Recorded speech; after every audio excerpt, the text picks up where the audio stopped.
You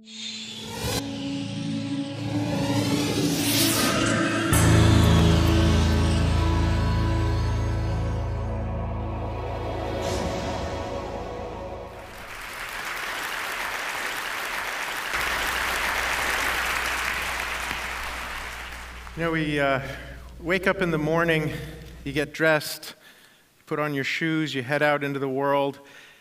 You plan on coming back, getting undressed, going to bed, waking up, doing it again. And that anticipation, that rhythm helps give us a structure to how we organize ourselves and our lives, and it gives a measure of predictability. Living in New York City as I do, it's almost as if with so many people doing so many things at the same time in such close quarters, it's almost like life is dealing you extra hands out of that deck. You're never, there's just juxtapositions are possible that aren't, you don't think they're going to happen. And you never think you're going to be the guy who's walking down the street, and because you choose to go down one side or the other, the rest of your life is changed forever. And one night I'm riding the uptown local train. I get on. I tend to be a little bit vigilant when I get on the subway. I'm not one of the people zoning out with headphones or a book. And I get on the car and I look and I noticed this couple, college-age, student-looking kids, a guy and a girl, and they're sitting next to each other, and she's got her leg draped over his knee, and they have this little contraption, and they're tying these knots, and they're doing it with one hand, they're doing it left-handed and right-handed very quickly, and then she'll hand the thing to him, and he'll do it. I've never seen anything like this. It's almost like they're practicing magic tricks. And at the next stop, a guy gets on the car, and he has this sort of visiting professor look to him. He's got the overstuffed leather satchel and the rectangular file case and a laptop bag and a tweed jacket with the leather patches. And he looks at them, and then in a blink of an eye, he kneels down in front of them, and he starts to say, "No, listen, here's how you can do it. Look, if you do this," and he takes the laces out of their hand, and instantly he starts tying these knots, and even better than they were doing, remarkably. And it turns out they are medical students on their way to a lecture about the latest suturing techniques, and he's the guy giving the lecture. So he starts to tell them, and he's like, "No, this is very important here. You know, when you're kneading these knots, it's going to be, everything's going to be happening at the same time. It's going to be, you're going to have all this information coming at you. There's going to be organs getting in the way. It's going to be slippery. And it's just very important that you be able to do these beyond second nature. Each hand, left hand, right hand, you have to be able to do them without seeing your fingers."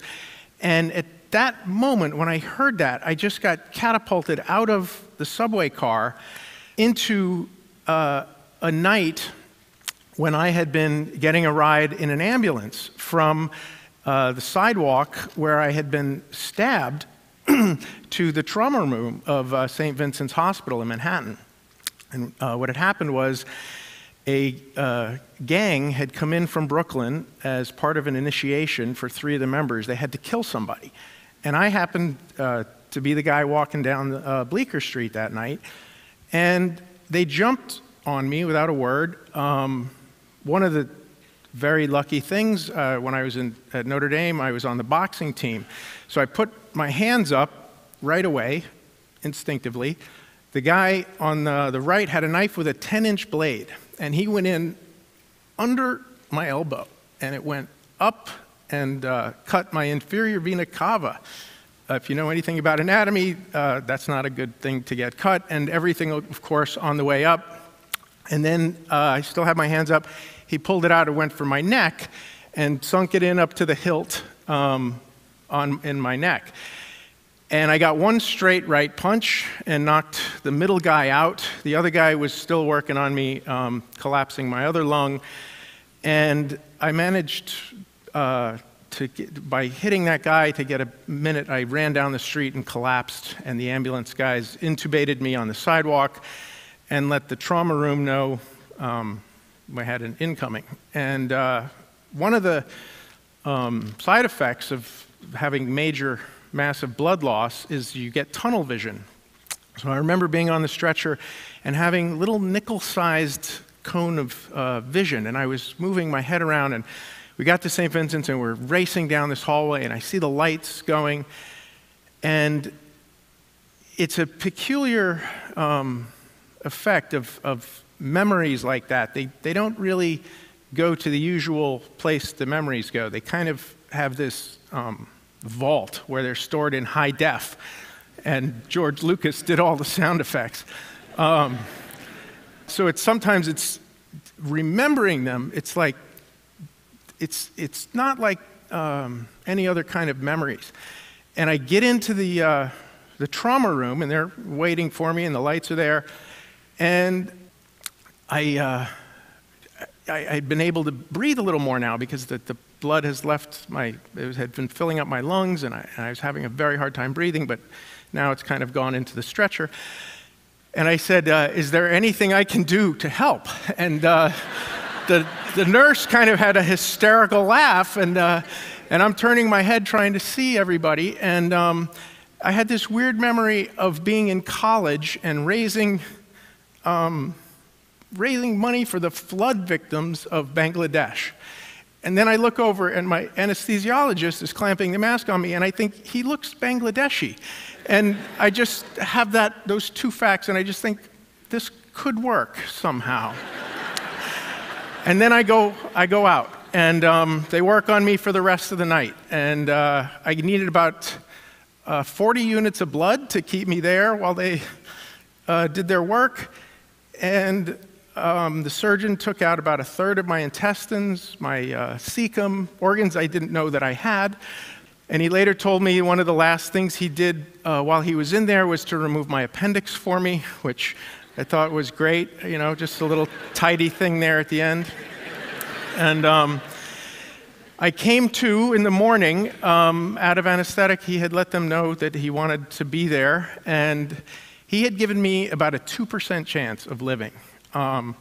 So he was there when I woke up, and waking up was like breaking through the ice into a frozen lake of pain.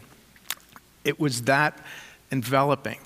And there was only one spot that didn't hurt worse than anything I'd ever felt, and it was my instep. And he was holding the arch of my foot and rubbing the instep with his thumb.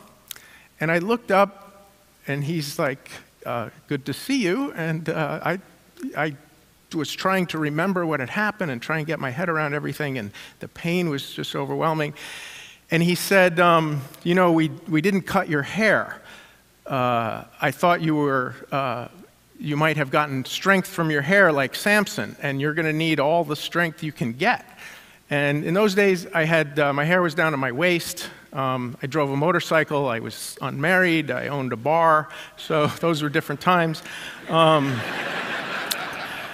But I had 3 days of life support, and everybody was expecting, due to just the massive amount of what they had to do, that I wasn't going to make it. So it was 3 days of everybody was either waiting for me to die or poop. And when I finally pooped, then somehow, surgically speaking, that's like you crossed some good line. And on that day, the surgeon came in and whipped the sheet off of me. He had 3 or 4 friends with him, and he does that. And they all look, and there was no infection. And they bend over me, and they're poking and prodding, and they're like, there's no hematomas. Look at the color.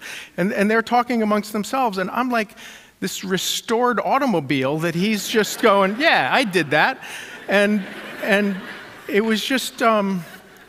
it was amazing, because these guys are high-fiving him over how good I turned out, and it's my zipper, and I still got the staples in and everything. And later on, when I got out, and the the flashbacks and the nightmares were giving me a hard time, I went back to him, and I was sort of asking him, you know, what am I going to do? And I think, kind of as a surgeon, he basically said, kid, I saved your life. Like, now you can do whatever you want. Like, you know, you got to get on with that. It's like, I gave you a new car, and you're complaining about not finding parking. Like, just go out and you know, do your best, but you're alive. That's what it's about. And then I hear bing bong, and the subway doors are closing, and my stop is next, and I look at these kids, and I think to myself, I want to lift my shirt up and show them. And then I think, no, this is a New York City subway, that's going to lead to other things. And so I just think they got their lecture to go to. I step off, I'm standing on the platform, and I feel my index finger in the first scar that I ever got from my umbilical cord.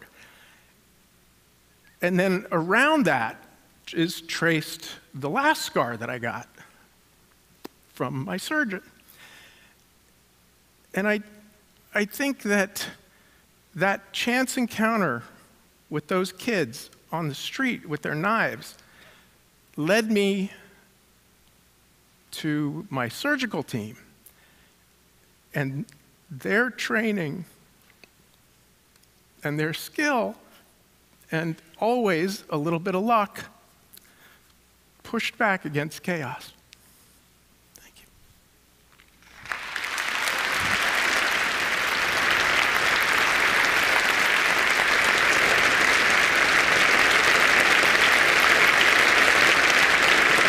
Thank you. Very lucky to be here. Thank you.